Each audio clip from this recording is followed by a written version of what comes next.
J'adore faire des vidéos en voiture. Le seul problème, c'est que ça me force à... Enfin, ça me force. Non, je prends une mauvaise habitude de parler très fort. Et au bout d'un moment, j'ai plus de voix. Forcément. Alors, on a commencé une première partie de la vidéo sur qui est-il, que fait-elle, finalement, que nous veut le divin. On va le parler comme ça, on va lui donner ce titre-là. Que nous veut le divin. Et dans la première partie de la vidéo que j'ai faite sur YouTube, j'ai pris quelques points communs que nous avions avec ces définitions qu'on pouvait avoir, qui étaient données dans le texte, dans le Tanakh, sur Dieu, qui n'est pas définissable, qui n'est pas mesurable, qui n'est pas quantifiable. Et j'en suis arrivé à cette conclusion de la pensée.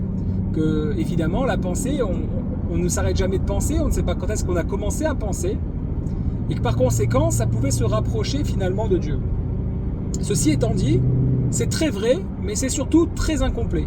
Et c'est pour ça qu'il y a une partie 2, il y aura certainement une partie 3, une partie 4. Et je pense que si on doit parler de Dieu et de l'âme, et bien à ce moment-là, il pourrait y avoir 60 parties. Et c'est tant mieux parce que ça nous permettra que d'y voir un peu plus clair, tout en sachant qu'on ne pourra pas être en mesure de comprendre ce qui est le connaissant et la connaissance en elle-même. Celui qui inclut toute l'ultime connaissance et qui est lui-même le connaissant. Sous-entendu, le contenu et le contenant, d'accord? Il est les deux en même temps, donc on ne l'est pas, on ne peut pas, c'est compliqué. Mais par contre, on a le droit d'y réfléchir un minimum et de se donner quelques éléments tangibles pour pouvoir construire sa vie et avancer vers quelque chose de plus compréhensible. En tout cas, cette vidéo, elle est née parce que je voyais de plus en plus, et en discutant, des gens, quand on parle de Dieu, lever les yeux au ciel, de dire il est ingrat, il est généreux. Mais c'est qui ce il? C'est pas humain. Et donc je voulais régler ce problème-là. Et donc j'en suis arrivé à cette conclusion à la partie 1, qu'on est plus proche de quelque chose qui ressemble à une pensée qu'autre chose. Et là-dessus, je confirme et je signe qu'on est plus proche de quelque chose qui n'est pas tangible, de quelque chose qui n'est pas mesurable, qui est illimité en pouvoir, etc. etc. Par contre, comme je l'ai dit, c'est incomplet. On ne peut pas s'arrêter là. Surtout qu'on parle pour nous, juifs, dont nous savons particulièrement que nous avons un petit truc en plus. Un petit truc en plus qui n'est pas forcément une qualité, c'est une responsabilité. Il ne faut pas tout mélanger. Et donc dans cette responsabilité, on veut comprendre ce qu'il en est. Et donc on nous dit comme ça. Quand je dis on nous dit, c'est principalement le Zohar, Rabbi Shimon Bar Yochai qui l'a écrit, et le Tanya, Rabbi Shneur Zalman de Leidi, l'Admour HaZaken, qui vont nous renseigner, qui vont nous donner des informations beaucoup plus tangibles. Parce que ce soir, je rentre d'un rendez-vous que j'avais avec une amie qui n'allait pas bien. Et donc je fais cette vidéo pour elle.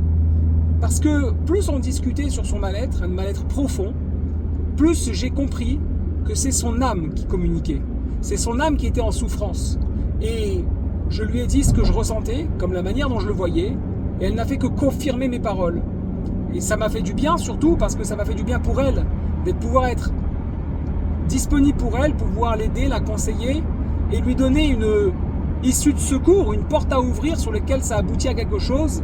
Et bien véritablement, je peux rendre bien conscience, mois après mois, année après année, qu'elle n'est pas la seule et que nous sommes nombreux, moi le premier, par passer par là, ou être passé par là, qui fait qu'au bout d'un moment, on est dans l'obligation d'être à l'écoute non seulement de son corps, puisqu'on vit avec, c'est ma main, c'est mon visage, c'est mon corps, mais aussi à prendre en considération le fait que nous avons une âme et qu'elle résonne en nous à travers ce corps-là et qu'il faut être en mesure de l'écouter. Maintenant, pour le juif, il y a une particularité supplémentaire.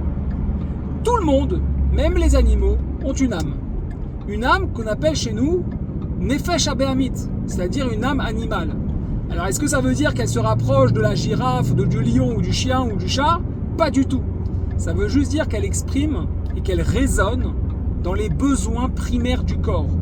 Autant dans ses besoins naturels que dans ses besoins sentimentaux, émotifs.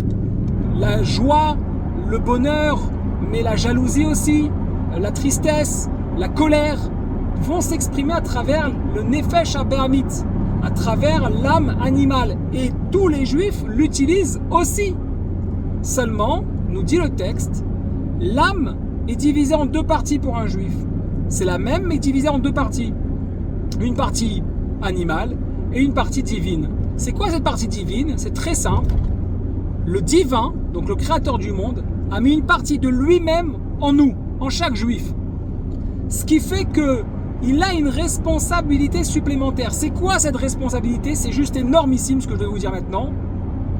C'est d'élever chaque problématique du quotidien vers une servitude du divin, reconnaître de manière humble et complète qu'on est là pour lui en réalisant ces tâches-là. Donc si je vais travailler en me disant qu'il faut bien que je paye mes factures et que je vive, et donc je travaille que pour ça, je suis dans l'expression même du Nefesh Abahamit, de l'âme animale. C'est compréhensible, ça ne doit pas être jugé par qui que ce soit, mais c'est ainsi. Par contre, si je me dis que je travaille, parce que en travaillant j'ai la force d'aller étudier, parce que en travaillant je peux m'acheter à manger et sur la nourriture je vais faire une bénédiction, je vais élever cette nourriture parce que je suis le serviteur du créateur du monde, alors j'active tout de suite la Nefesh à Elokit. Ce qui donne un sens profond à toute chose, parce qu'évidemment, je ne vais pas pouvoir faire des bénédictions à tout va, constamment, sans au bout d'un moment me dire j'ai envie de savoir ce qu'il y a de plus profond derrière. Pourquoi je dois faire une bénédiction? Qu'est-ce que ça veut dire que mon corps a besoin de manger? Où va ma nourriture? Pourquoi je me sens bien quand j'étudie? Etc., etc., etc. Je vais aller à la découverte de moi-même, je vais aller à la résonance, en fait, je vais faire résonner mon âme à l'intérieur de moi-même. Et lorsque je suis bien, eh ben, c'est que je suis dans la bonne direction. Parce que mon ami me disait ce soir, ok, merci pour ton aide, mais je commence par quoi? Et là, j'ai trouvé cette question tellement admirable, tellement phénoménale. Et j'ai eu une réponse intéressante. C'est que finalement, lorsqu'on s'occupe d'un sujet, vous serez certainement d'accord avec moi, si je vous donne 30 sujets, il y a des sujets qui vous parlent, il y a des sujets qui ne vous parlent pas. Dans la Torah, c'est exactement la même chose. Dans l'étude de la Torah, dans l'étude des textes, il y a des sujets qui parlent et des sujets qui ne parlent pas. Et bien, si on commence par des sujets qui nous parlent, c'est qu'on accepte, il faut être capable aussi de lâcher prise, on accepte que notre âme, à travers notre corps, nous dirige vers ce qui l'intéresse et ce qui lui nourrit. Les choses profondes nourrissent notre âme divine. Les choses moins profondes nourrissent notre corps et donc notre âme animale.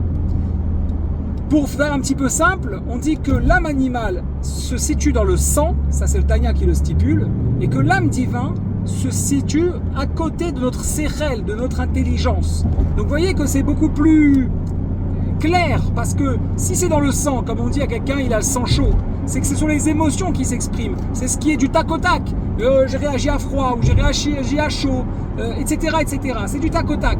Là on est dans l'âme animale. Par contre, lorsqu'on va parler effectivement d'éléments beaucoup plus concrets, à savoir chercher au niveau de la réflexion ou autre, donc des choses plus profondes, on va faire appel à l'âme divine. Et donc l'objectif, c'est de faire résonner les deux ensemble pour que autant notre corps et notre âme se passent bien, que le mariage soit réussi et qu'on puisse vivre extrêmement bien, c'est-à-dire de manière équilibrée. J'ai donné de la nourriture à mon corps, je dois aussi donner de la nourriture à mon âme. Le juif doit comprendre que ce n'est pas un plus, c'est pas un cadeau du ciel et tout d'un coup il va pouvoir voler comme un oiseau. Pas du tout, c'est une responsabilité. Nous sommes là pour montrer ces choses concrètes. Voilà, c'était ma petite partie 2 sur le créateur du monde, sur l'âme aussi forcément par conséquence, puisque du coup comme on a une partie de divin en nous, le divin nous a donné une partie de lui, et bien alors on peut comprendre un peu mieux ce qu'il est. À savoir qu'on a posé une fois une question au Rabbi Lubavitch, comment on fait pour être heureux tout le temps? Et la merveille de la réponse, je suis obligé de vous la raconter pour conclure cette vidéo, le Rabbi a dit comme ça: lorsqu'on a conscience qu'une partie de Dieu réside en nous, on ne peut être qu'heureux tout le temps. Et forcément, puisque s'il y a une partie de Dieu en nous, ça veut dire que lui il est illimité, qu'on a la possibilité de vivre de manière illimitée, de n'avoir aucune limite dans nos actions, dans nos pensées, dans nos paroles. Et donc, si on arrive à faire exploser, jaillir l'expression de cette âme en nous, cette partie d'âme, alors forcément on ne peut être qu'heureux parce qu'on se rend compte qu'on est au-dessus de tout ce qui se passe. On n'est absolument pas limité, on ne vit pas dans l'étroitesse, on vit dans l'illimité. Et à ce moment-là, on comprend le pouvoir qu'on peut avoir dans cette terre.